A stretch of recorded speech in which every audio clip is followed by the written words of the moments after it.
tal moeda perde cotação. Um mundo louco evolui aos poucos pela contramão.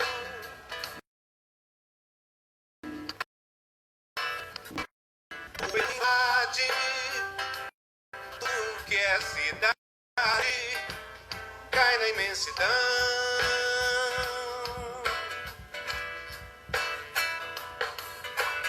Guerra prende armas, mantém carros, destrói sonhos, tudo de uma vez.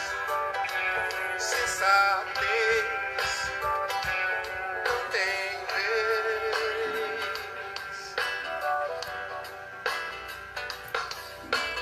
Vidas, fardos, meros dados, incontáveis casos de desamor. Quanta dor, muita dor.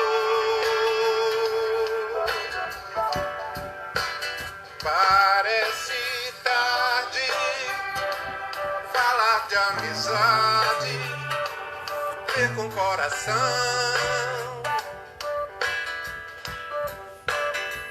E desse jeito reparar defeito, estendendo a mão.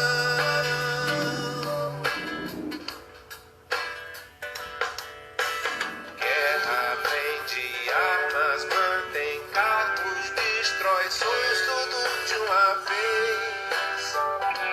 Sensatez não tem vez.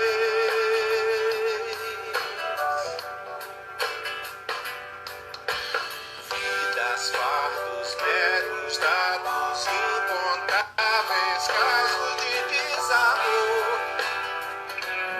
Muita dor, muita dor. Quem é que sabe o quanto lhe cabe nessa solitude? Por isso a hora de fazer é agora. Tome uma atitude.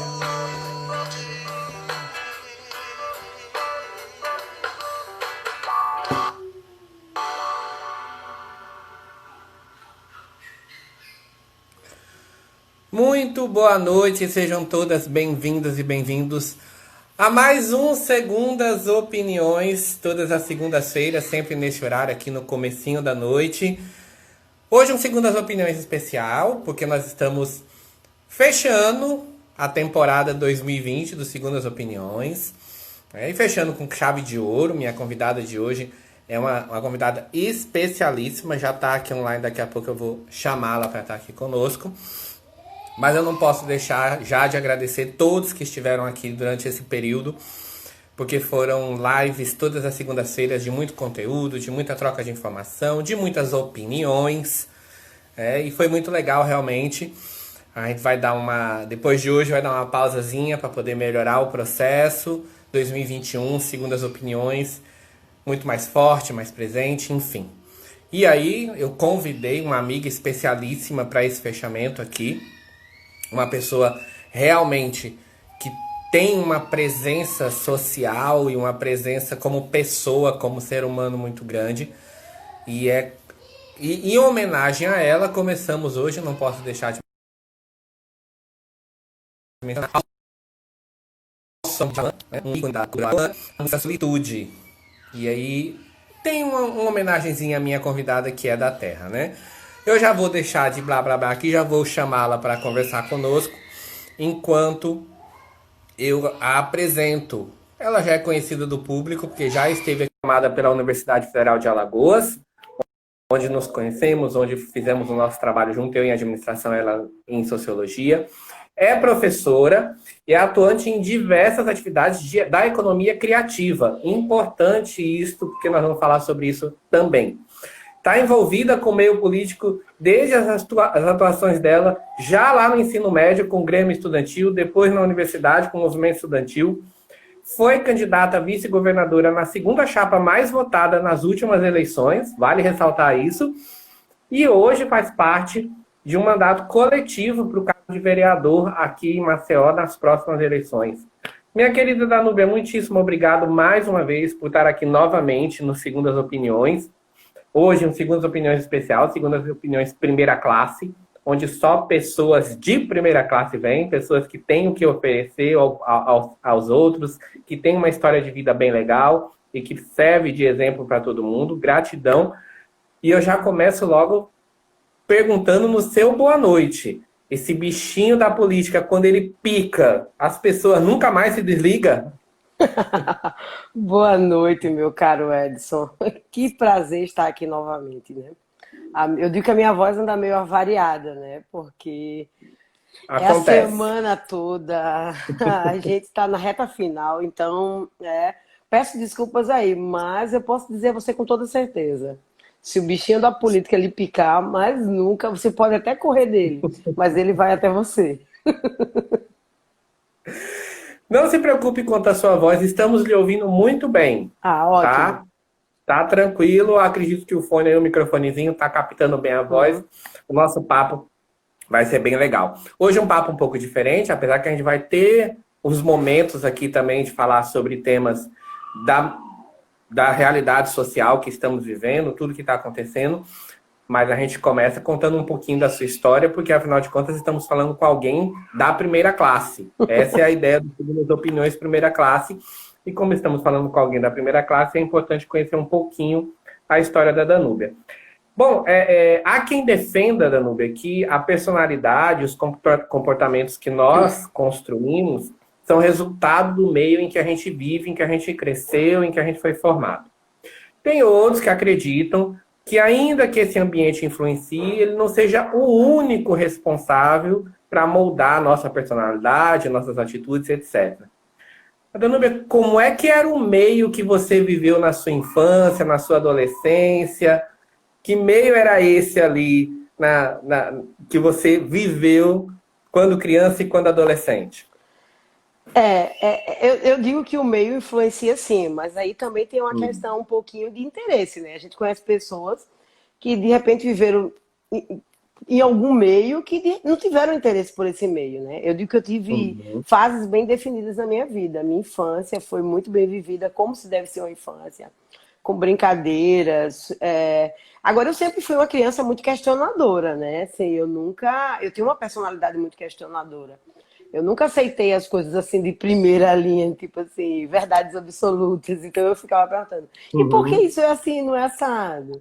Então minha mãe começou a perceber logo, né, que ela tinha a única filha que ela decidiu ter tinha uma personalidade mais questionadora. Minha mãe era da área da educação, então ela começou já a despertar, né, esse questionamento. Então meus pais, eles eram muito politizados, principalmente minha mãe era mais contida, né?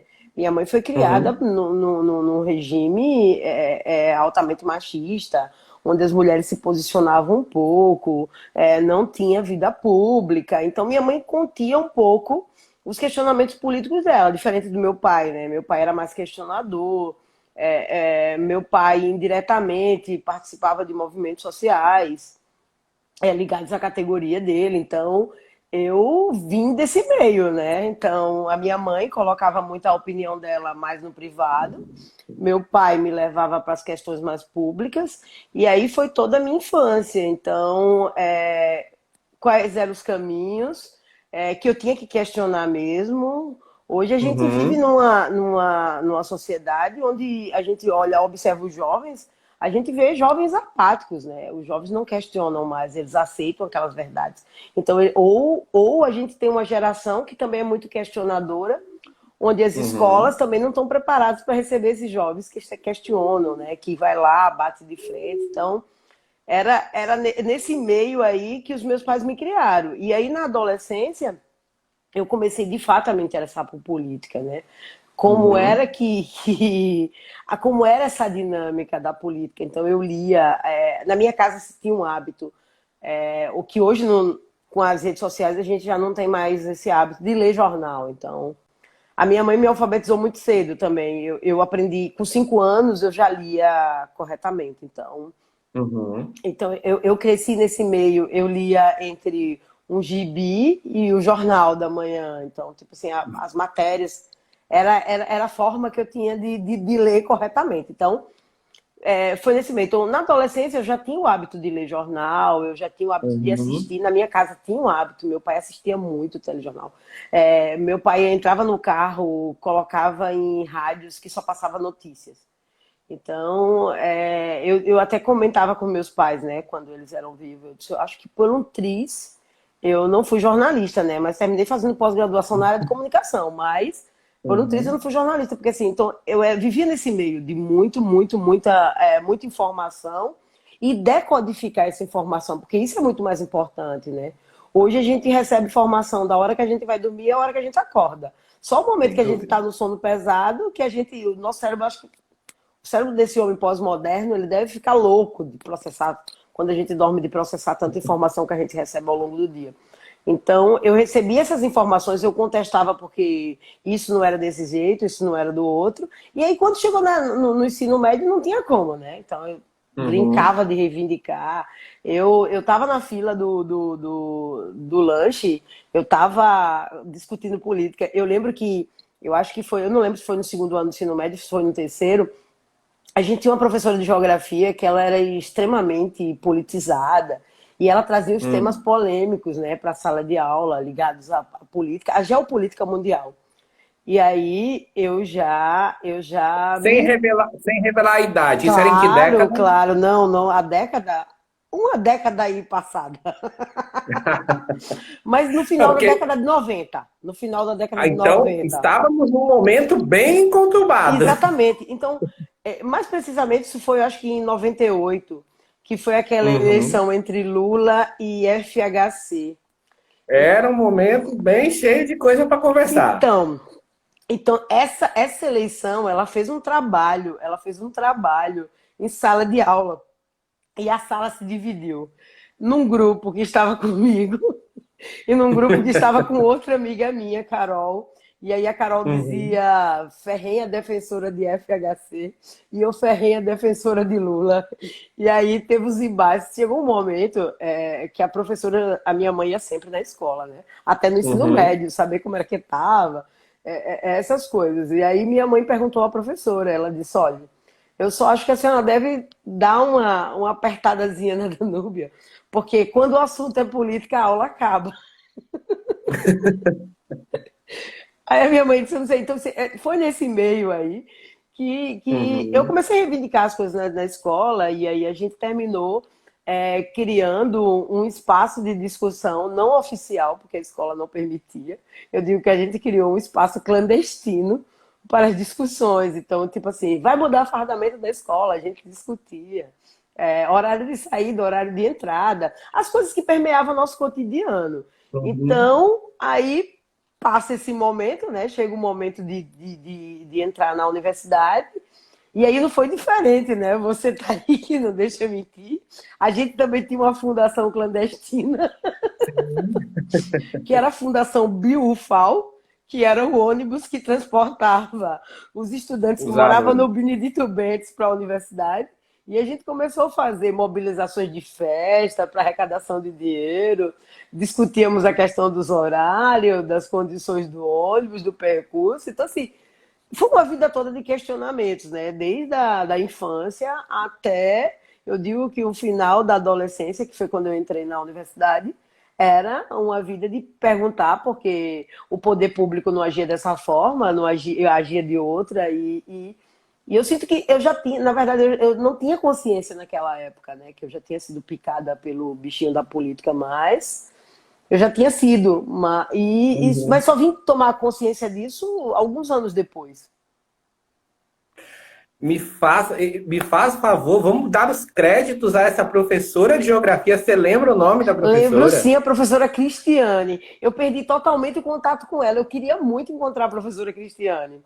Eu também tive outra professora que foi fundamental. Essa mora no Benedito até hoje, a professora Andréia, de História, que a gente, na hora entre um intervalo e outro, eu e o professor André, a gente ficava discutindo as questões sobre Maceió, sobre Alagoas, e naquela época, lá em 97, quando teve aquele ato na Praça da Independência, que o Estado estava sem pagar há meses, e aí Uhum. eu lembro que eu ficava com a André discutindo isso, quais eram os caminhos que Alagoas iam tomar, isso eu tinha, sei lá, 15, 16 anos, e aí eu já... Qual que é a escola? Eu estudei no Ateneu, estudei no Colégio Ateneu. Ateneu. Então, por favor, quem souber quem são as professoras Cristiane e Andréia, marca ela aí. Ó, estão falando, Danúbia está falando de vocês na live, né? Compartilha essa live aí com a professora Cristiane e com a professora Andréia, lá do Ateneu. E dos 1997, 98, para que elas saibam que estão sendo mencionadas aqui por uma Isso. pessoa que tem ela. Você mencionou essas suas professoras, mencionou também seus pais. Foram eles, você enxerga essas pessoas como suas referências, os professores, os pais? Eram eles que marcaram a sua adolescência? Meus pais sempre foram grandes referências para mim, né? Como eu lhe falei, Uhum, minha mãe tinha uma posição política um pouco mais tímida, mas aí hoje a gente tem consciência e entende que a forma como ela foi criada, meus avós vieram do sertão para cá, né? Para tentar a vida como muitas e muitas pessoas tentar a vida e tentar educar as filhas. Então, uhum, vinham daquele meio onde a mulher não podia se posicionar, né? E aí meu pai não, meu pai dizia que eu precisava ter uma posição para o mundo. Se eu acreditava que aquilo era verdade, eu precisava propagar aquela verdade. Agora, eu precisava ter consciência que aquilo era uma verdade, mesmo que fosse para um uhum. grupo pequeno de pessoas, mas eu precisava defender minha bandeira. Então, nesse meio. Meu pai e minha mãe são duas referências muito grandes para mim e alguns professores que eu tive na vida. Então, não só foi a Andréia nem a Cristiane, mas elas instigaram todo o discurso, né, que a gente tinha em sala de aula, até por ser disciplinas que permitem essa discussão, né, história e geografia. Então, Uhum. elas possibilitavam esse caminho. E por isso que eu digo da importância de se ter um professor questionador, de um professor que interroga os alunos e faz os alunos saírem da zona de conforto. Essas duas professoras, elas tinham esse poder de fazer com que os alunos saíssem da zona de conforto, pensassem o além, pensassem fora da caixa. Então, assim, isso foi fundamental, né, para minha vida. Até o dia de hoje eu digo que é fundamental. Às vezes a gente está muito confortável num pensamento ou a gente está muito imbuído das nossas paixões e aí a gente parar esse momento, sair um pouquinho de si, sair um pouquinho da caixa, pensar Uhum. livre dessas paixões e você conseguir fazer uma autoanálise, uma autocrítica. Então, isso é fundamental. E elas conseguiram fazer isso. Perfeito. Danúbia também participou de movimentos estudantis, de Grêmio no ensino médio e também do movimento estudantil na universidade. Quem era a Danúbia dentro dos movimentos estudantis? Eu sempre fui a Danúbia briguenta até hoje. de, de comprar as briguinhas, e assim, na verdade, eu digo que surge, emerge uma coragem que às vezes eu não sei de onde vem, mas aí eu entrei na universidade, assim, eu digo que eu saí do colégio, né, que tinha toda essa Uhum, discussão, e eu digo que era uma discussão meio clandestina, porque de fato não se tinha uma institucionalização, né, dessa discussão, era uma discussão que ocorria nas vias paralelas, e a gente tentava levar para a direção, para a coordenação. Mas aí quando eu saio do colégio direto para a universidade, né? E aí quando eu chego uhum. na universidade, eu encontro de fato um movimento institucionalizado. Então, eu acho que no meu primeiro ano, que na época que a gente entrou não era só sem denunciar a nossa idade, né? Na época que a gente entrou na universidade não eram créditos nem período, a gente entrou no anual, no sistema anual. Eu lembro que no Uhum. primeiro ano eu já me interessei totalmente pelo centro acadêmico, né? Eu já comecei a participar das reuniões, me envolver. No segundo ano eu já estava na chapa, e aí no terceiro ano eu já estava concorrendo uma vaga no centro acadêmico, e aí eu presidi o centro acadêmico, depois eu fui vice nesse centro, e aí eu Daí não consegui sair mais. E terminei, nesse período, trabalhando também com política. Se minha memória não me trair, eu acho que dessas chapas passou na minha sala pedindo voto. Pro Se DCE. minha memória não me trair, lá no Exatamente. curso de administração. Exatamente, pedindo voto para a chapa que a gente botou pro DCE.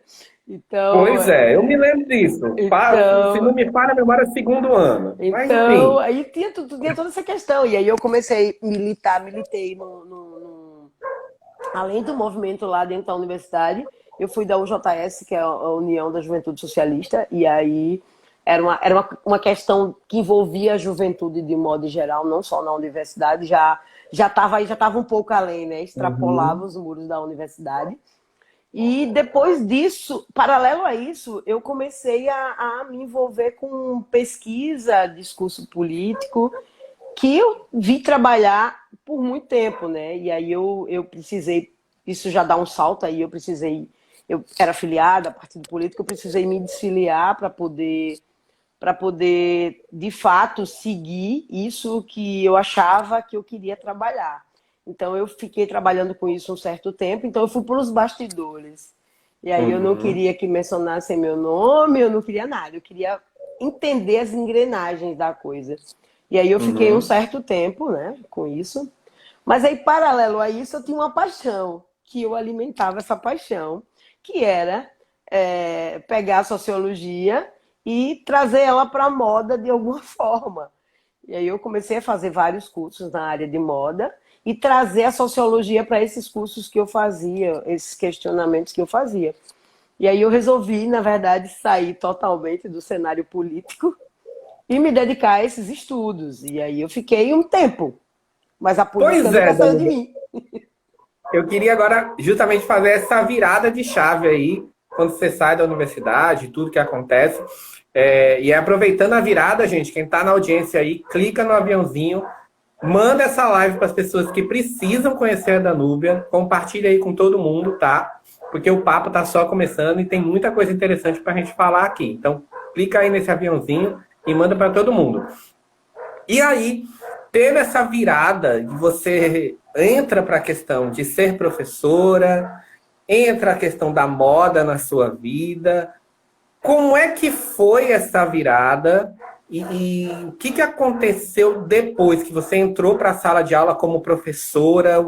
Que impactos isso teve na sua vida? Enfim, como é que nasceu a Danúbia professora e o que isso mudou na sua vida? Eu tenho um amigo que a gente brinca, que se tornou meu irmão, na verdade. Quando eu estava saindo da universidade, eu ainda estava no centro acadêmico, eu fui recepcionar na Calorá da turma dele. E aí eu Uhum, desejei a eles muita sorte, muita força, sabedoria, porque eu dizia, eu fiz licenciatura por questões porque eu queria fazer, mas não porque eu gostava, uhum, mas até aquele momento eu ganhava dinheiro com o meu bacharelado uhum, e não precisava usar minha licenciatura. Eu tinha, na verdade, eu acho que pela minha mãe ser professora, eu não queria ser professora, né? Para não dizer, tá replicando a coisa uhum. de que o pai é médico, o filho é médico, a mãe é professora, o filho é professora. Eu não queria, eu queria fugir desse estigma, na verdade. E foi que eu saí da universidade, continuei trabalhando com pesquisa, discurso político, eu preparava discurso para político, né? Eu pensava, eu orientava o eixo político mesmo do discurso. E Uhum, fiquei nisso um tempo aí, e surgiu a oportunidade para trabalhar como socióloga de fato. E uhum, aí eu fui trabalhar, eu passei um tempo trabalhando ligado num programa que era ligado à saúde municipal. E aí eu fiquei lá 6 anos, e enquanto isso, eu alimentando o bichinho da moda também, né? Mas não me uhum, ausentava da política, sempre dei pitaco em algumas coisas, assim, eu era meio palpiteira. E fiquei nisso trabalhando 6, 7 anos da minha vida. E aí eu uhum, adoeci, né? Eu tive. A minha mãe faleceu. E aí eu entrei num processo depressivo. E era aquela depressão que chamam de depressão reversa, né? Que você não quer mostrar para as pessoas que você tem depressão, mas aí só você sabe. E eu tive que sair do emprego. E aí eu fiquei 6 meses. Eu me dei 6 meses para me recuperar. E aí eu precisava sair do trabalho para me recuperar. Então eu entrei numa paranoia que era que eu não sabia o que eu ia fazer da minha vida. E aí eu fui convidada para fazer uma palestra e depois abri um processo seletivo no Senac. E aí eu passei nesse processo seletivo e Uhum. disse, não, agora chegou a hora de dar aula. Mas antes disso, né, o bicho da sala de aula me picou quando uma amiga precisou sair de licença maternidade de uma faculdade particular e ela Uhum. dava aula de formação de Estado. E aí ela perguntou se eu podia ficar os 4 ou 5 meses da licença dela, assumindo a turma dela. E aí eu fui lá. E aí eu comecei a ver que aquilo era muito bom. E aí eu comecei a gostar, gostar, gostar. Isso também me ajudou muito, né, no processo da saída da Uhum. depressão. Você saber que você pode usar o seu conhecimento para transformar a vida das pessoas, isso lhe dá um fôlego, é outra coisa. Você diz, não, eu não sou. A sua consciência lhe chama e lhe diz: ah, o seu problema é minúsculo. Olha aí a quantidade de gente que você pode ajudar com o conhecimento que você tem. Então, aí eu já saí desse processo de 4, 5 meses, certa que eu queria dar aula, só que eu não sabia ainda muito bem de quê. E aí veio o processo seletivo do Senac, que eu passei. E aí eu fiquei me perguntando, eu disse, eu passei minha vida toda estudando duas coisas. Uma para mim que era hobby, mas hoje já é o momento de pôr isso em prática. E aí foi quando eu comecei a dar aula propriamente de moda. Então já tem aí uma década, né, que eu leciono para os cursos de moda. É esse o caminho da socióloga Danúbia, de transformar a vida das pessoas? Isso, a gente precisa, a gente sabe quais são os caminhos quando a gente, eu digo que sociologia é um curso necessário, né? Seria um curso necessário para a Uhum. humanidade, porque ele lhe mostra várias possibilidades, ele lhe mostra um leque, ele faz você entender um pouco como é a dinâmica social, como funciona a política, como é que funciona a economia. A economia é fundamental para a vida.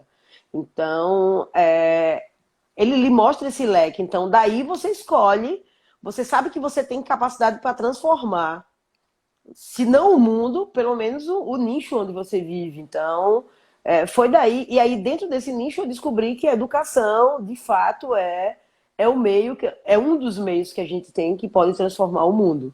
Então, não tem como, Uhum. assim. E aí, eu digo sem falsa modéstia, né, eu consegui, de fato, trazer a sociologia para dentro da moda. Então, meus alunos, quem já foi meu aluno, se tiver algum aluno meu aí assistindo, pode falar, não deixar mentir. Então, eu tento sempre trazer a política e a economia, porque isso Uhum. influencia na moda, não tem como. A moda não é só o que você veste, né? A moda é um conjunto de ações que permeiam os indivíduos. Então, vai desde a tecnologia, a roupa, o calçado. Então, é tentar entender essa dinâmica, né? Que ela é psicologia, que ela é economia, ela é política também. Então, não tem Uhum. para onde você fugir. O ato de vestir é o primeiro ato social imposto ao homem. Então, quando você nasce pelado e lhe impõe uma roupa. Quando você morre, também lhe impõe uma roupa, porque dizem que você não pode ir sem roupa. Então, quem disse que você não pode ir sem roupa? Quem disse que quando você nasceu você teria que usar uma roupa? Então, é dentro dessa dinâmica que a gente começa a trabalhar e tentar transformar, né, a mente das pessoas, ou pelo menos provocar um questionamento, né? Uhum. Perfeito. Queria mudar agora a nossa linha, a nossa abordagem, porque eu acho que a gente tem muito a conversar sobre o que você pensa, o que você já expôs aí muito do que você pensa. E a gente está vivendo um momento de muitos acontecimentos na história da humanidade, né? Tem muitos historiadores que dizem que a gente está mudando realmente de era agora, efetivamente, com tudo que está acontecendo, enfim. E eu queria entrar nesse viés agora, mais da gente bater um papo sobre esses temas que estão acontecendo, até para que o público, nossa audiência aqui, conheça não só a profissional e não só a pessoa, mas também os pensamentos que tem por trás dessa menina que está aí querendo mudar a realidade, como você mesma disse, transformar a realidade das pessoas. E aí eu vou abrir esse bloco com uma frase que qualquer pessoa que nos últimos 3 ou 4 dias esteve ligado no noticiário ouviu essa frase com certeza mais de uma vez. Eu sou a primeira vice-presidente dos Estados Unidos, mas não serei a última. Qualquer pessoa que está ligada no que está acontecendo no mundo sabe que isso foi uma frase dita pela Kamala Harris Ah, logo após a confirmação da eleição, do resultado da vitória democrata nas eleições americanas, e que ela coloca isso no discurso que ela faz de abertura. Logo depois o Biden vem fazer o discurso também, que é o discurso da vitória, propriamente dito. Danúbia é uma mulher negra, filha de imigrante, que assume o segundo posto mais importante talvez da política mundial. Né? Sem exageros, afinal de contas é o país aí que tem mais expressão no mundo, mais força no mundo. Qual é a importância, qual é o significado de ter agora uma mulher negra, filha de imigrante, numa posição dessa, frente ao mundo e, claro, frente ao Brasil? a palavra, eu vou resumir isso tudo antes de expressar meu pensamento. A palavra é representatividade, né? É você saber que eu digo sempre que quando eu era criança, eu acho que eu já comecei na live dizendo, né? Eu sou filha única, então durante 10 anos Uhum. eu fui filha única, né? Continuei sendo, mas fui neta única e sobrinha única. Então eu ganhava muitos brinquedos, muito presente, muita boneca. Eu queria ter uma boneca negra. Eu não tinha uma boneca negra porque não vendia na década de 80 uma boneca negra. Então, às vezes, eu pegava giz-cera e ficava pintando as bonecas. Eu tinha uma coleção daquela boneca chamada Chuquinha, que é um bebezinho bem pequenininho, que eles têm um carrossel, tem um conjunto de brinquedos. Eu tinha quase a coleção toda daquelas brinquedos. Mas as bonecas eram todas brancas e loiras. Então eu pegava o giz-cera marrom e ficava pintando aquelas bonecas. Porque na minha cabeça era, como é que elas são minhas filhas se ela não é da Loira. mesma cor que eu? Então, às vezes Uhum. eu pintava, minha mãe reclamava porque eu pintava as bonecas todas, eu pintava de hidrocor, eu pintava tudo. Então, assim, a questão da representatividade é muito boa. Assim, hoje, essa geração mais nova, essa geração de filhos de pretos tem um ganho muito grande. A gente já consegue ver uma repórter negra apresentando no telejornal, no domingo no Fantástico. Então, a gente consegue se ver. É possível a gente estar ali também, coisa que antes não era Uhum. possível a gente estar, né? A gente só conseguia conceber os negros em posição subalternas. Então, Uhum. o negro, quando ele estava de terno, ele era segurança.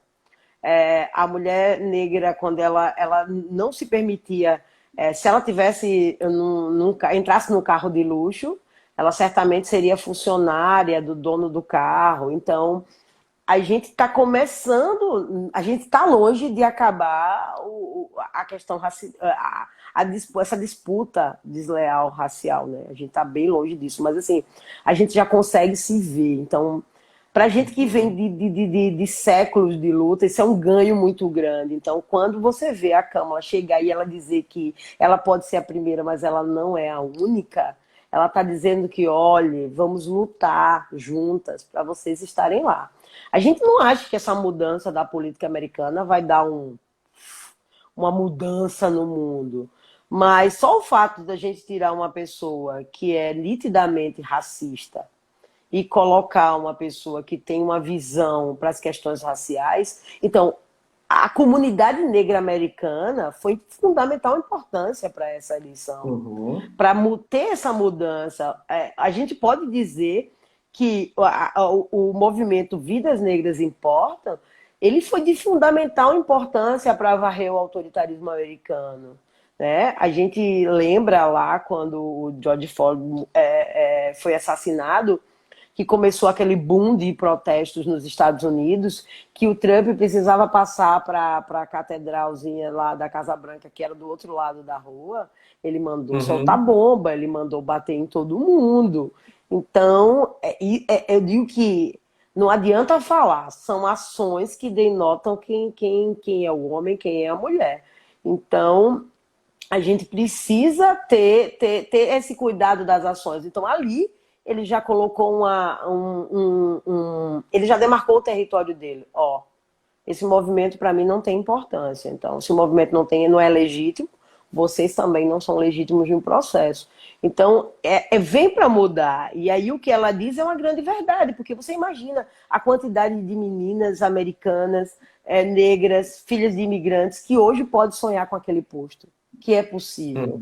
É possível trazer transformação. É o que eu digo, assim, a gente precisa de mais representatividade, né? A gente passa casos e casos por então, assim, a gente precisa ter mais negros na política, a gente precisa ter mais negros em todas as esferas da vida pública, nas tomadas de decisões, né?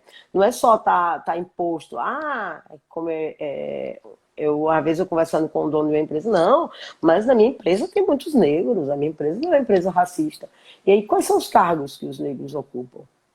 Então, sempre, o maior cargo que o negro ocupava era um vendedor. Então, cadê os negros na gerência, né? Cadê os negros na presidência, na vice-presidência, nas diretorias? Então, a gente precisa ter esse olhar. Então, e aí eu pego um caso brasileiro, que é o caso da Luísa Trajano, né? Do grupo Magalu, quando ela faz aquele processo de trainee para negros, e aí todo mundo começa a crucificá-la. E aí ela diz que ela no Roda Viva, ela falou que ela foi estudar um pouquinho sobre racismo, como é o movimento antirracista, e ela que se achava que não era racista, ela disse que começa a se emocionar porque ela era tão racista quanto. Porque é um processo estrutural, nós fomos criados dessa forma, então é um longo processo na desconstrução. Então, quando a gente teve, há alguns anos atrás, o Obama, um homem negro, chegar no maior posto da política mundial, foi uma vitória para o povo negro, né? De forma geral. E aí, hoje você tem uma mulher negra, filha de imigrantes, então é outro degrau que a gente conseguiu galgar e ocupar. Então, a gente está conseguindo encontrar pontos de representatividade. Então, isso é muito importante, sim, e de fundamental. E a gente consegue, porque só a gente não vai querer que uma pessoa branca que passou a vida toda nos degraus dos privilégios queira pensar o nosso sofrimento, nossos processos de rejeição na sociedade como se estivesse sentido na pele. E eu não estou falando, eu sou partidária de que o pessoal, não, quer execrar o povo branco. Eu disse, não, a gente precisa abraçar os brancos que querem lutar, que querem entender como é o processo de sofrimento. Nunca eles vão sentir na pele igual, isso é um fato, nunca eles vão sentir na pele igual. Mas se eles querem participar desse processo de desconstrução e querem andar junto, marchar junto e comprar a nossa briga, por que não? Quanto mais gente envolvida nesse processo, tendo o processo de empatia, melhor. E aí aquela empatia verdadeira, aquela empatia que vai lá e quer lutar, compra a briga para si. Tem uma situação de pertencimento. E não simplesmente, porque está na modinha, vamos na modinha. Não, é a empatia verdadeira. Então, por que a gente precisa de mais gente na política, negros nas tomadas de decisões? Porque a gente consegue entender melhor qual é o grau de sofrimento, quais são os graus de rejeição que a gente sofre, do que uma pessoa branca. E aí eles não vão conseguir nunca construir políticas públicas voltadas especificamente para o público negro. Sexta-feira eu participei de uma atividade com mulheres negras. E aí eu levantava o questionamento que existem doenças que são específicas das mulheres negras. E aí a gente, na saúde pública, a gente não tem um órgão, um departamento que faça esse atendimento. Então, existem doenças que são mais recorrentes na comunidade negra do que na comunidade branca. Então, e aí, como é que eu consigo dar conta dessas demandas? A gente vive num país muito mixado. Então, a miscigenação é uma realidade. Apesar da gente ter um discurso aí racista muito forte, né? Que eu fico me perguntando como é que essas pessoas estiveram presas aí nos esgotos da vida e de uma hora para outra resolveram sair pelas brechas, né? Mas aí quando você tem autoridades que reforçam esse discurso, dá força para os que estão embaixo, estão sendo comandados, também saírem desses esgotos, né? Então a gente precisa ter cada vez quebrar esse discurso, ter lutas cotidianas e fazer com que esse movimento cresça, que com mais representatividade, seja em outras, nos Estados Unidos, isso na Europa de forma geral, a gente tenha representantes negros. Perfeito. Queria pegar também com você pelo outro lado da moeda, é a mesma moeda. Né? Você falou bastante, colocou muito, muito bem a questão do negro.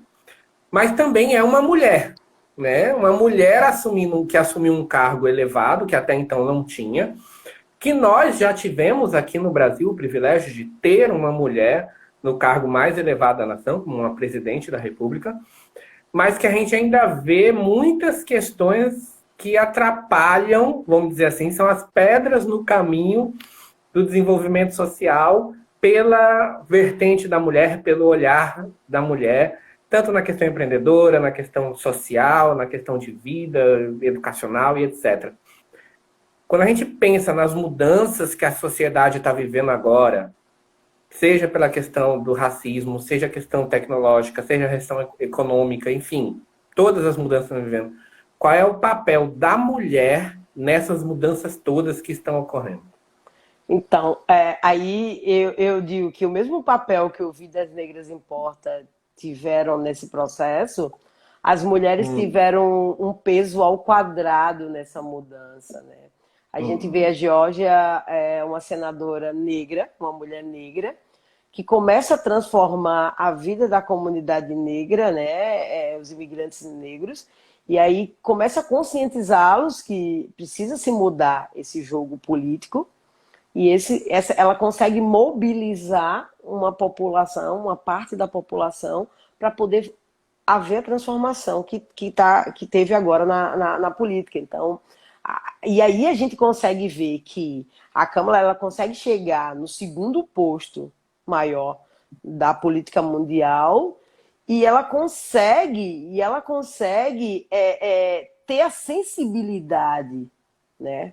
E aí não é aquele papo de que a mulher é mais sensível que o homem, mas a gente consegue permear por caminhos que os homens não conseguem permear, né? Então, ela traz isso, e ao mesmo tempo ela tem uma postura política muito bem definida, né? Ela consegue ser, ela entra no judiciário, é a primeira negra, né, no judiciário lá americano.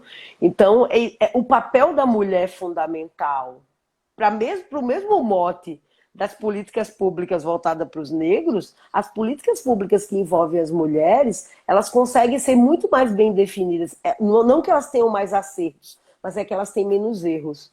Então, porque ela consegue criar projetos e ações para coisas que ela sente, que ela passa. Então, eu digo que a luta de qualquer mulher é válida, seja ela negra, seja ela branca, seja ela amarela.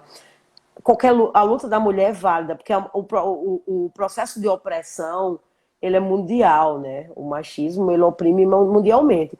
Mas aí essa mulher negra, ela carrega esse fardo duas vezes. E ela vai desde da coisa cotidiana, né? Os processos de relacionamentos, né? Seja ele amoroso, seja ele de amizade.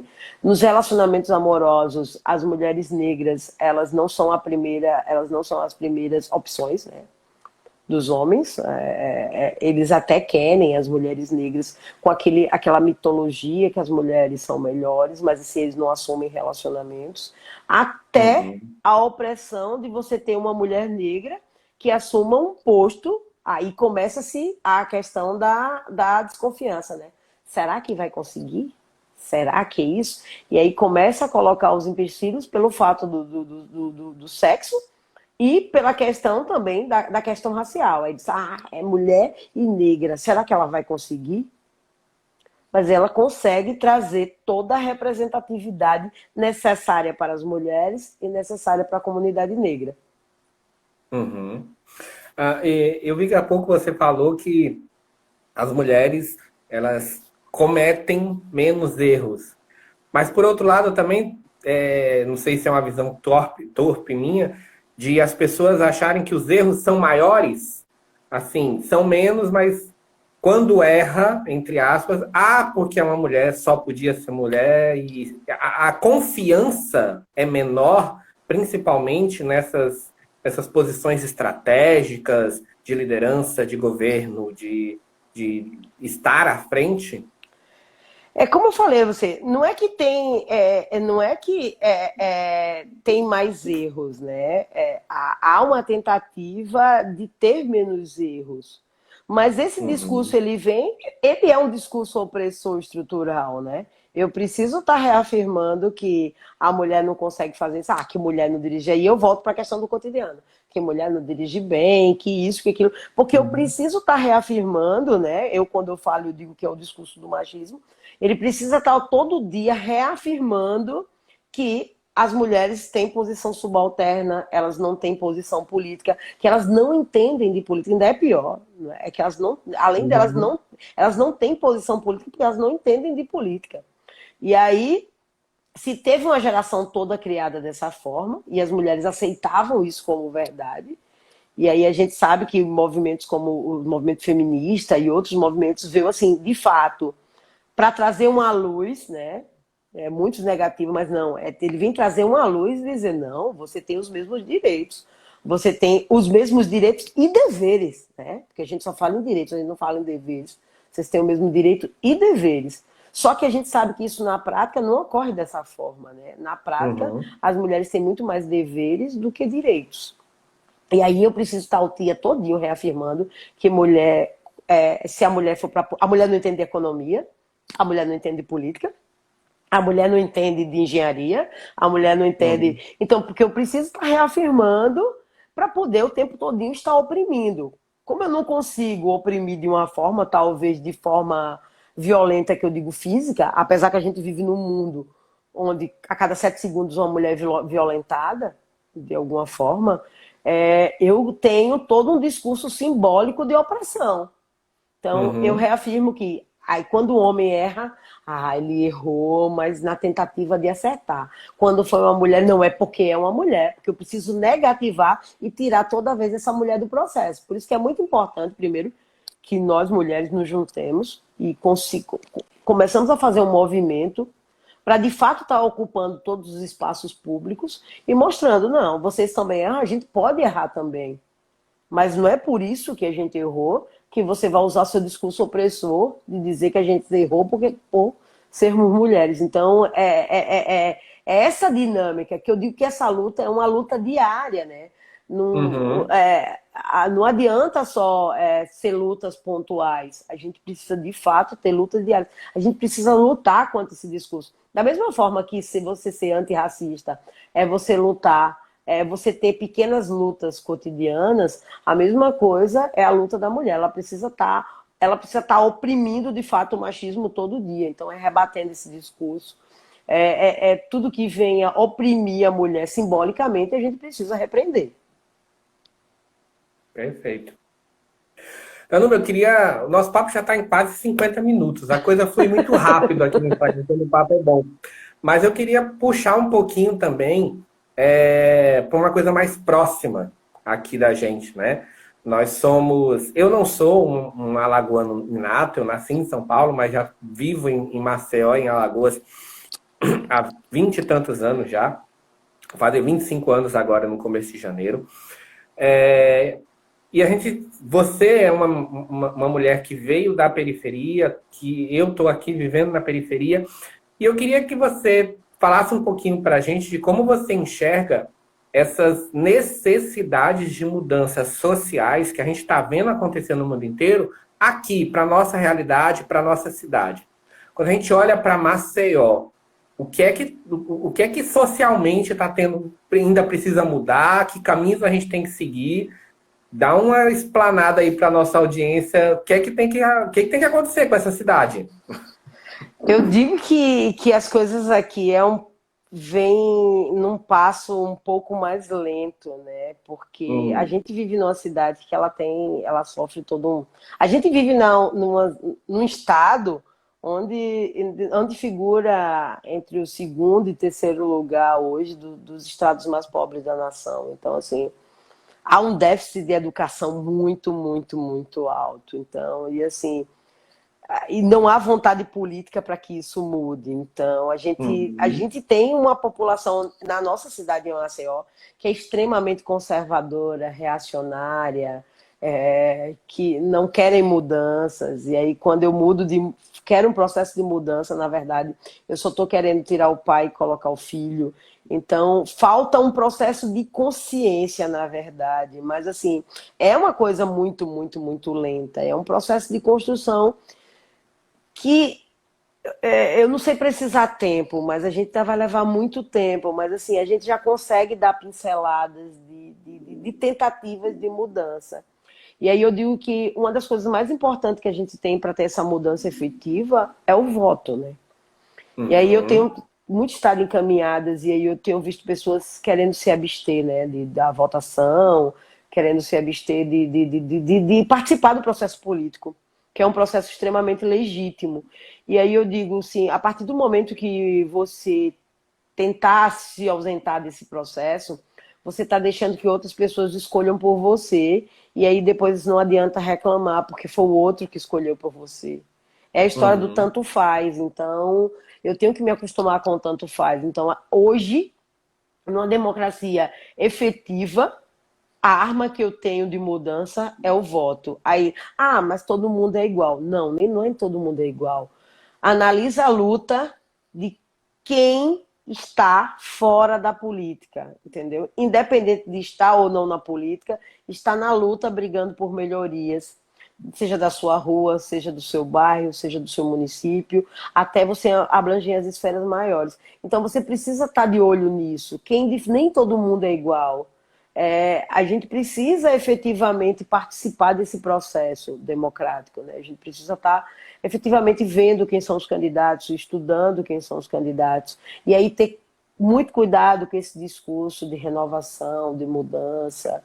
E aí para você não só mudar de nome, né? Ou o nome é até novo, mas tem um grupo velho lá por trás que não tem mais como chegar às vias efetivas da política partidária, e aí fica usando nomes novos, mas aí a ideia de política ainda é aquela antiga. Então, a gente precisa entender que a gente vive numa cidade que é extremamente desigual, isso me dói pra caramba. A gente sabe, pelo bairro que a gente mora, como é a dinâmica do nosso bairro, né? A gente tem um bairro que a gente, às vezes, precisa se deslocar. A gente precisa se deslocar. Eu brinco, né? Que eu digo que eu moro na Ponta Verde do Benedito Bentes, né? Porque a Ponta Verde é o bairro mais privilegiado de Maceió. Eu digo que eu moro na Ponta Verde do Benedito, porque eu moro colado com o terminal praticamente integrado. Mas aí a gente fica vendo pessoas que moram no Caetés, no Aprígio, e aí são pessoas que passam 40, 50 minutos para chegar até o terminal, mais 2 horas para chegar até a Ponta Verde, para Jussara, Jatiuca, onde trabalho. Então, para a qualidade de saúde dessa pessoa, e aí quando eu falo, eu incluo também a saúde mental, que é uma coisa que a gente trabalha pouco. É desgastante, então a gente precisa levar dignidade à periferia. A gente vê as praças da Jatiuca, da Ponta Verde, com aquelas parcerias públicos-privadas que o poder público faz, mas é uma praça que tem estrutura para lazer. A criança tem um espaço para brincar, um parquinho. O pet tem uma caixinha de areia que ele possa brincar. E aí a gente se volta para a maior praça do nosso bairro. Os bancos estão abandonados, os brinquedos da criança todos de ferro, estão enferrujados, a gente não tem coragem de botar nossos filhos para brincar. E aí, quando eu digo nossos filhos, apesar de eu não ter filhos, eu uso o processo, eu digo que o processo de pertencimento ele é muito forte. A gente precisa pertencer a algo, a gente precisa pertencer a um projeto, a gente precisa pertencer ao bairro onde a gente mora, a gente precisa pertencer à cidade onde a gente vive. Então, e aí às vezes você tem que sair do Benedito para ir até a Ponta Verde para o seu filho brincar numa pracinha. Então, assim, são essas coisas. A gente precisa ter um olhar sensível. Eu digo que o maior ganho que a gente pode dar às pessoas nesse processo de transformação de vidas é um processo digno, né? É o mínimo que a gente possa dar. Então, é uma rua asfaltada, é um ônibus de qualidade, é eu conseguir me deslocar e sair da minha casa com segurança. É saber que o que eu pago de impostos. E aí as pessoas têm mania de negativar os impostos. Minha gente, os impostos não demonizam os impostos. O problema é como esses impostos estão sendo empregados. Então, você vê um país como a Finlândia, as pessoas gastam 40% dos seus salários em impostos, mas elas têm uma satisfação de 100%, porque esses impostos eles são devolvidos nos serviços que o Estado oferece. Então, assim, a gente hoje em Maceió, a gente tem uma passagem de ônibus que é totalmente custeada pelo usuário, né? A gente não tem um subsídio naquela passagem. E aí teve uma luta muito grande dos movimentos sociais para não aumentar esse ano, porque a gente tem uma cidade como Maceió com uma passagem que custa R$13,65, e aí você precisa de R$7 e alguma coisa para poder se deslocar, às vezes, de um trecho pequeno. Então, e aí a gente precisa desse espaço. Hoje em Maceió, a gente não tem nenhum representante dentro do parlamento municipal que consiga defender os anseios do povo. Tem até representantes de várias comunidades, da nossa inclusive, mas não consegue entender. Ele acha que os anseios do povo é fazer uma festa, pintar uma faixa de pedestre que pinta hoje, parece que pinta com cal. Aí vem uma chuva, no outro dia a faixa, que eu brinco, que eu digo que a faixa do terminal nunca está acesa. Eu digo, eu vou levar os hidrocores para quando eu atravessar para o terminal do ônibus, a faixa está acesa. Então, assim, são essas coisas que a gente vai deixando passar, né? A gente vai achando que é bobagem, mas a gente precisa reivindicar isso. Para onde está indo as verbas que o dinheiro que eu pago, né, dos meus impostos? Para onde é que está indo? Então, a gente sabe que tem meio mundo de político aí fazendo ação social com dinheiro público. Então, a gente precisa começar. Essa é a nossa maior arma. A primeira arma é analisar quem são, quais são as suas vidas pregressas, quem está por trás, quem de fato tem vontade de fazer alguma coisa. Porque muitas vezes você tem vontade, mas você não tem o poder de fazer. Então, você fica ali conversando. Eu digo que a gente fica conversando para a bolha. Porque a gente não tem poder para poder extrair essa bolha. Mas essas pessoas, quando um dia tiveram poder, elas conseguiram transformar, né, a vida das pessoas. E aí, quando eu digo transformar as vidas das pessoas, não é da minha família, dos meus amigos mais próximos. É transformar a vida de uma comunidade, é transformar a vida de um bairro, é transformar a vida de uma cidade. Então, é esse processo. Então, eu digo que hoje, no nível de democracia que a gente vive, a arma mais poderosa que a gente tem é o voto. Então, a gente precisa ter consciência que a gente tem um instrumento em mãos e a gente precisa usar esse instrumento. Perfeito. Anúbia, a democracia autoritária do Instagram está querendo limitar o nosso tempo. Daqui a pouco a live acaba, nós temos só 3 minutinhos. Então eu vou ter que usar a autoridade de coordenadora aqui da nossa live. Primeiro agradecendo a cada pessoa que está aqui comentando. Realmente está muito legal, as pessoas estão comentando, se manifestando e tá muito bom, mas infelizmente a nossa live tá aqui acabando. Então eu queria, olha, 1 minutinho, estilo debate na TV, 1 minuto para você, Danúbia. Olha, eu de agora já agradeço mais uma vez a sua presença e aí eu deixo esse minutinho aqui para você dar a sua mensagem final para toda a nossa audiência que está aqui presente e que vão assistir depois quando ficar aí disponível. Meu querido, primeiro, gratidão, né? Gratidão por esses anos todos de amizade, né? Independente dos nossos posicionamentos políticos, profissionais. Mas, assim, a gente sempre teve uma parceria que muito me orgulha. E aí eu digo que eu levo você para a vida, né? É do Biofal para a vida. Outro dia ele vai fazer uma live, minha gente. Deixa eu correr aqui nesse minutinho, um momentinho para a gente rir. Outro dia a gente vai fazer uma live para contar como foi o forró que a gente produziu no ônibus. Esse forró é histórico. Até hoje, quando eu encontro pessoas, nunca mais teve uma festa daquela dentro do ônibus. A gente levou um trio de forró dentro do ônibus. Mas, assim, o que eu quero dizer? Eu quero que as pessoas comecem, de fato, a pesquisar, saibam da importância do voto. Nada de gente, por favor, não se abstenha do processo. Às vezes você... mas eu errei da outra vez. Mas às vezes errando, mas você estava na tentativa de acertar. Então errou dessa vez, vai para outro caminho, procura outras pessoas, sai desse discurso polarizado de não, é porque é de A, não, é porque é de B. Claro que partidos políticos influenciam, e aí a gente precisa ver quem de fato está do lado do povo, né? Quem de fato esses anos todinho conseguiu construir algo efetivamente para o povo, quem deu acesso ao povo a determinados padrões de consumo. Então, a gente precisa fazer isso. Quem consegue, de fato, dialogar com a periferia, com as comunidades. Então, reflitam sobre isso. Exerçam o seu direito de forma plena. Pesquisem a vida das pessoas. Não confie nesse novo, que às vezes não é tão novo. A mudança é possível. Ter esperança. A gente não pode deixar de ter esperança. A gente precisa ter esperança. Porque a mudança é nossa. Só a gente pode mudar a nossa vida.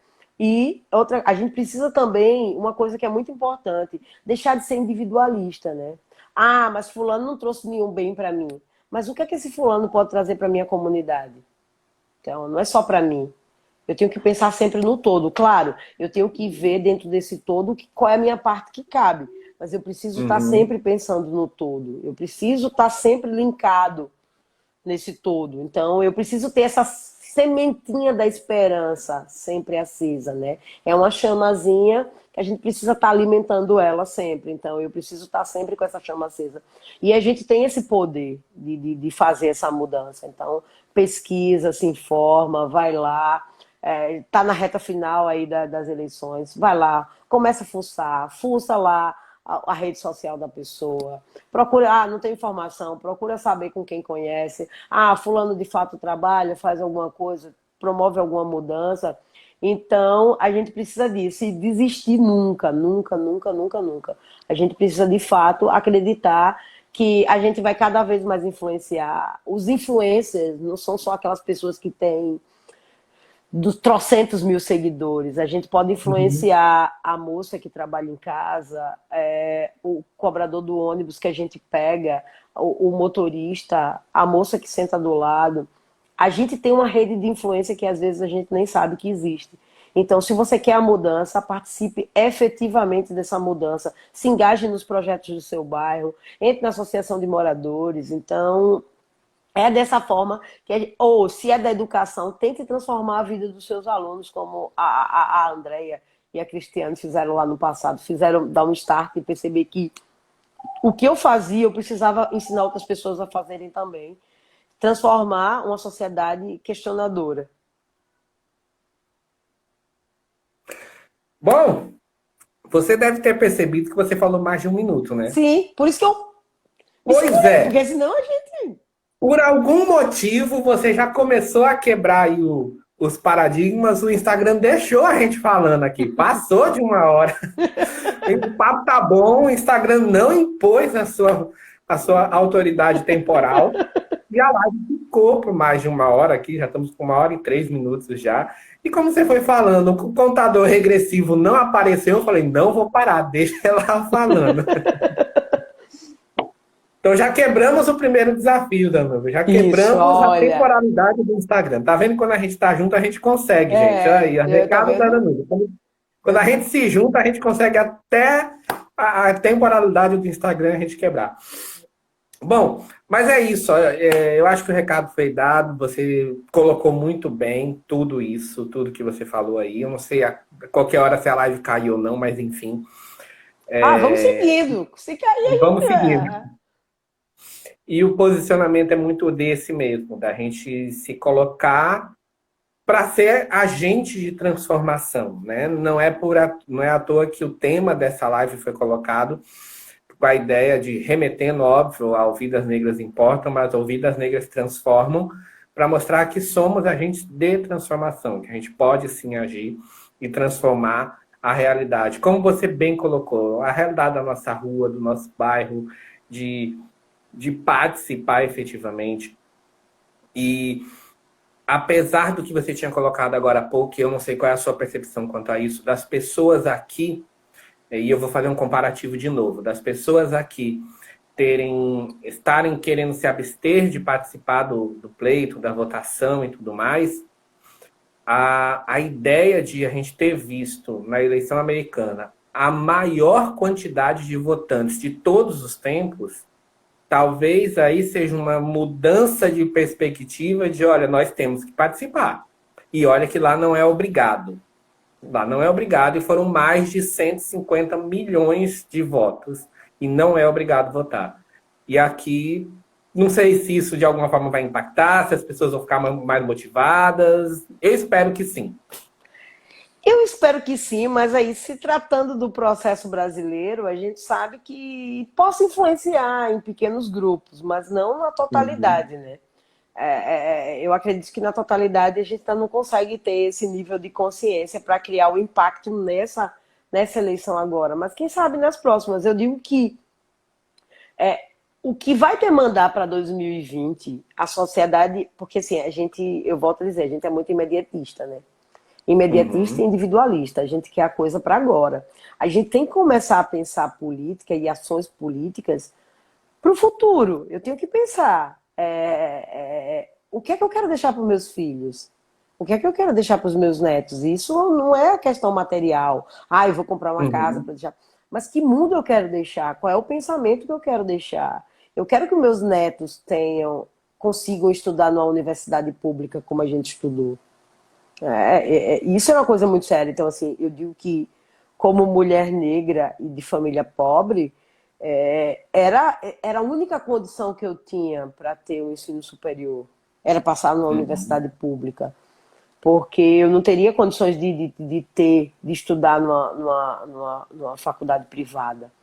Então, a gente viu que houve alguns avanços, mas aí eu entrei no início de 2000 na universidade. Então, não tinha os programas que tem hoje, ProUni e essas coisas. Então, era o único meio que eu tinha para estudar, era passando. Então, eu quero que meus netos consigam. Nem filhos eu tenho ainda, mas eu já tenho pensado nos meus netos. Eu quero que os meus netos consigam estudar numa universidade pública. Eu quero que os meus filhos consigam ser atendidos pelo SUS.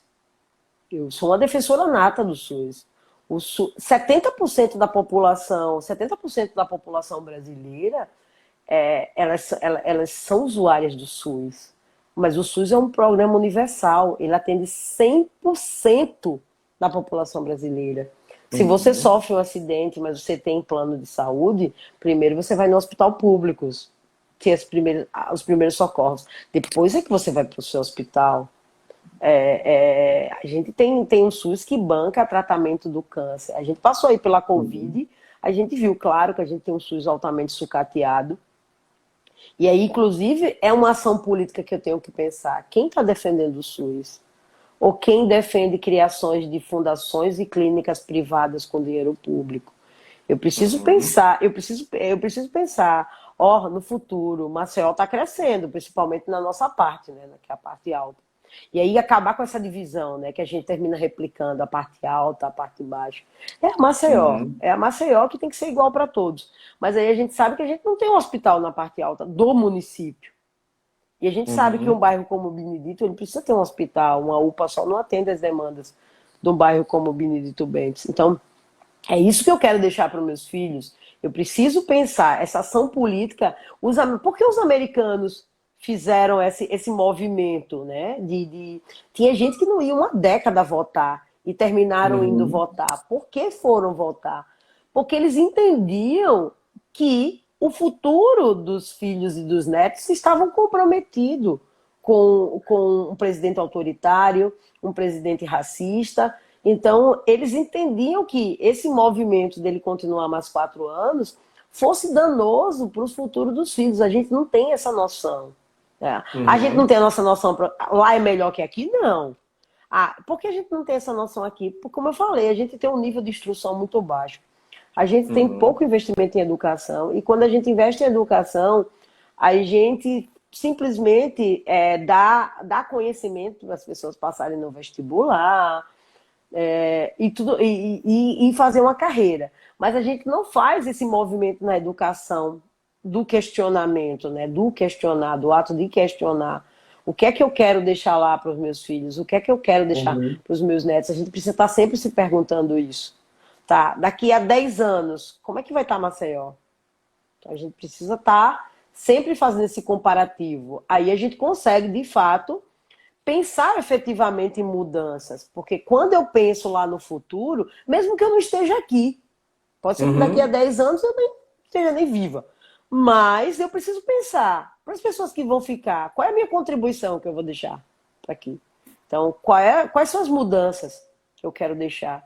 Então, isso são questionamentos que eu preciso me perguntar enquanto indivíduo, enquanto cidadão, pagadores dos meus impostos, eu preciso estar perguntando, por que eu pago isso e isso não é revestido nisso? Então, são esses questionamentos que faz de fato as transformações sociais acontecerem. Então, e que é o que ocorreu nos Estados Unidos. Quando a professora, a socióloga e a política olham para o futuro, você falou muito do futuro, de olhar para frente e tudo mais. Você olha para o futuro com esperança? Quando você enxerga um futuro promissor para Maceió? Eu digo, a gente não pode perder a esperança. Apesar de ser uma coisa meio complicada, a gente não pode perder a esperança. Eu acho que quando eu penso em um futuro melhor, eu estou pensando o que é que hoje, né? O futuro talvez seja hoje para mim, né? Não seja amanhã. Mas o que é que hoje eu estou fazendo de bom para ficar para amanhã? Então, é o que eu digo, são ações cotidianas. Eu preciso estar com ações cotidianas, e são essas ações que vai lá na frente fazer uma construção maior. Eu preciso ter um exercício, enquanto cidadã, de todo dia tentar fazer com que alguma pessoa, pelo menos, fique incomodada com relação a algum pensamento e questione isso, porque isso não é assim, porque isso não é assado. Então, são coisas que a gente precisa estar o tempo todo se questionando e fazendo a provocação para os outros também se questionarem. Né? Isso talvez não era para ser assim, isso era para ser assado. Você está satisfeita com a saúde que a gente tem pública? Você está satisfeita com a educação? Então, são coisas que a gente tem que se perguntar. E isso são coisas que a gente sente no cotidiano, né? Porque às vezes a gente vê a questão política como uma coisa macro. E não é. A política é uma coisa micro, né? Se faz política todo dia. Quando eu acordo e decido usar uma roupa e não outra. Se eu vou comer tapioca ou pão, ou o que tem em casa. Então, isso são ações políticas, isso são movimentos políticos que a gente faz cotidianamente. Então, o que é desse cotidiano que eu faço, eu vou conseguir impactar. Então, e aí eu lhe digo, eu preciso ter esperança que esses movimentos que eu faço hoje vão gerar vão gerar frutos lá na frente. Então, eu preciso estar o tempo todo suscitando essa mudança, suscitando a transformação e acendendo o fogo da esperança, porque senão aí a gente desiste da vida, desiste da jornada, desiste de tudo. É o trabalho de formiguinha que a Michelle está falando aqui, né? Isso. Uma formiguinha que vai unindo a outra formiguinha que possui uns objetivos iguais. Exatamente. É aquele conjuntinho de formiga quando está carregando uma folha que é muito grande, e aí elas se juntam todas para carregar a folha. Então a gente precisa fazer aquele mesmo movimento. A gente precisa juntar os grupos que querem de fato mudança e começar a impor essa. É fácil isso? Não. Mas se a gente não se permitir, são duas coisas muito importantes nos movimentos de mudanças sociais. Pertencer e se permitir. Eu preciso me permitir. Eu preciso acreditar que aquilo ali vai ter uma mudança. E se aquilo não tiver a mudança que eu espero, lá na frente eu posso mudar de novo. A gente criou uma ideia muito fixa que a gente não pode mudar. Não pode mudar de ideia, não pode mudar. Mas a gente precisa saber que a gente pode mudar.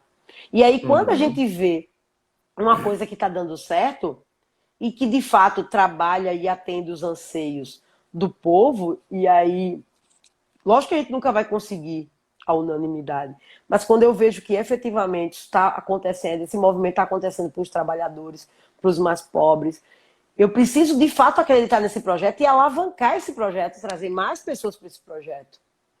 Porque aí, de fato, eu consigo ter a mudança efetiva. Mas se eu não conseguir entender esse trabalho de formiguinha e que eu preciso levar cada vez mais formiguinhas para esse movimento, aí a gente começa a perder, de fato, a esperança, que é o que a gente tem visto no país, é o que a gente tem visto no estado, a gente tem visto isso no município. Pois é. E aqui nossa live vai andando e o povo não vai colocando. Não, enquanto o Instagram não cortar, Eu queria então, só que você antes da gente fechar, porque independente do Instagram aqui, eu acho que o recado já foi dado. Sim. A gente conversou bastante, mas eu queria que você falasse um pouquinho mais sobre a sua visão. E aí, para a gente fechar com o clima para cima, porque a gente acabou falando um pouquinho dos problemas, das coisas, mas tem coisas boas acontecendo. Eu queria que você falasse um pouquinho da sua visão sobre a economia criativa, que a gente acabou não falando muito ao longo da live, mas que é algo que você trabalha também e trabalha bastante.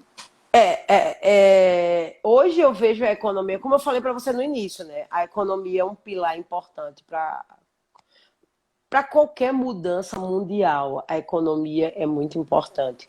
Então, a economia criativa, que é uma economia que está ligada a trabalhos que envolvem a imaginação, a criatividade, e aí ela permeia todas as áreas, né? Eu trabalho com 2 nichos específicos, né? Que é a moda e produção cultural. Mas ela permeia a gastronomia, ela permeia todos os setores, arquitetura, design. Então, por que minha paixão aí pela economia criativa? A gente tem um estado onde passou muitos anos com a sua pilar econômico, eu digo que é a indústria exploratória da cana-de-açúcar. Onde degrada o trabalhador. Na verdade, quantas pessoas não morreram por causa da cana-de-açúcar, pelo plantio, pela colheita. E aí depois veio o turismo, e a gente vive numa cidade onde hoje, tirando o nicho dos funcionários públicos, né, que faz o eixo do comércio mover, é o turismo. Então, por que a gente não pensar outras alternativas econômicas, né? A gente é um dos maiores celeiros desse país, ligado à economia criativa. A gente tem um bairro como Pontal, que está todo permeado pela economia criativa. A gente tem os pequenos artesãos, pequenos designers, que desenvolvem trabalho das mais diversas áreas. Por que a gente não começar a fazer um movimento, e aí esse movimento era muito interno e agora ele consegue ser público, para a gente efetivar essa economia criativa como um canal de economia oficial.